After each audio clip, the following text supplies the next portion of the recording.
السلام علیکم، میرا نام ہے محمد شاداب اور آج میں ایک اور عمل لے کر حاضر ہوا ہوں۔ یہ جو آپ نقش دیکھ رہے ہیں یہ عداوت کے لیے ہے۔ کنہیں بھی دو شخص کے درمیان اگر آپ نے جدائی ڈالنی ہے، ان کے درمیان آپ نے اگر نفرت پیدا کرنی ہے تو آپ اس نقش کا استعمال کر سکتے ہیں، لیکن آپ کا مقصد جائز ہونا چاہیے، ناجائز مقصد میں آپ اس کو استعمال نہ کریں۔ اگر کوئی شخص ناجائز مقصد میں اس کو استعمال کرتا ہے تو اس کو نقصان ہوگا۔ اب ناجائز مقصد مان لیجئے اگر کوئی شخص کنہیں میاں بیوی کے درمیان اگر عداوت کراتا ہے یا ان کے درمیان نفرت پیدا کرتا ہے تو ایسی جگہ آپ نے یہ عمل استعمال نہیں کرنا۔ اگر آپ ایسی جگہ اس عمل کو استعمال کرتے ہیں تو آپ کو اس کا نقصان ہوگا، اور اگر اسی طرح سے کسی کے شوہر کا کسی دوسری جگہ کوئی تعلق ہے جو کہ ناجائز ہے، آپ ایسی جگہ پر اس عمل کو استعمال کر سکتے ہیں۔ کنہیں بھی دو شخص کے درمیان اگر کوئی ناجائز تعلق ہے تو اس کو آپ ختم کر سکتے ہیں۔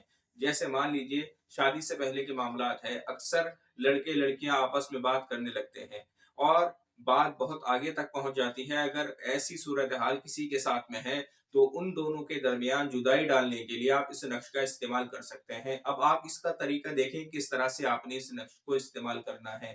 جو شخص سات کا علم رکھتا ہے تو اس کو چاہیے کہ سنیچر کے دن مریخ کے ساتھ میں اس کو لکھے یا منگل کے دن مریخ کے ساتھ میں اس کو لکھے، اور جس شخص کو سات کا علم نہیں ہے تو اس کو چاہیے کہ سنیچر کے دن یا منگل کے دن اس کو شام کے وقت میں لکھے، سورج ڈوبنے سے 1 گھنٹہ پہلے اس نقش کو لکھ لے۔ اب کس طرح سے اس نے اس عمل کو کرنا ہے، مکمل طریقہ آپ دیکھیں۔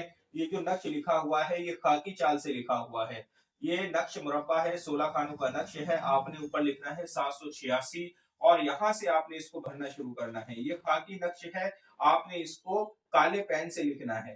یہاں سے آپ اس کو لکھنا شروع کریں گے 826 827 828 829 830 831 832 833۔ اس کے بعد آپ ایک بڑھا کر لکھیں گے 835 836 837 838 839 840 841 842۔ اس طرح سے آپ اس نقش کو بھریں گے۔ آپ نے یہ 2 عدد نقش تیار کرنے ہیں اسی طرح سے۔ اس کے بعد آپ نے یہاں لکھنا ہے فلا بن فلا علی بغض فلا بن فلا البغض، یعنی کہ جس کے دل میں آپ نے نفرت پیدا کرنی ہے اس شخص کا نام آپ پہلے لکھیں گے، فلا بن فلا علی بغض فلا بن فلا، بعد میں دوسرے شخص کا نام لکھا جائے گا اور یہاں لکھ دیں گے البغض۔ اس طرح سے آپ نے یہ 2 عدد نقش تیار کر لیے۔ اب آپ نے ان کو کالے کپڑے میں پیک کرنا ہے، یعنی کہ کالے کپڑے میں لپیٹ کر کے ان کو یا تو آپ نے قبرستان میں دفن کرنا ہے یا آپ اس کو کسی کانٹے دار درخت کی جڑ میں دفن کر دیں۔ اس طرح سے آپ اس عمل کو کریں گے تو انشاءاللہ 21 دن کے اندر اندر ان کے درمیان جدائی ہو جائے گی۔ یہ مجرب عمل ہے، آپ اس عمل کا استعمال کریں تو انشاءاللہ آپ کو فائدہ ہوگا۔ آج کی اس ویڈیو میں اتنا ہی، اور کسی تعلق سے آپ کا کوئی سوال ہے تو آپ میرے واٹس ایپ نمبر پر مجھ سے رابطہ کریں یا مجھے کمنٹ کریں۔ السلام علیکم۔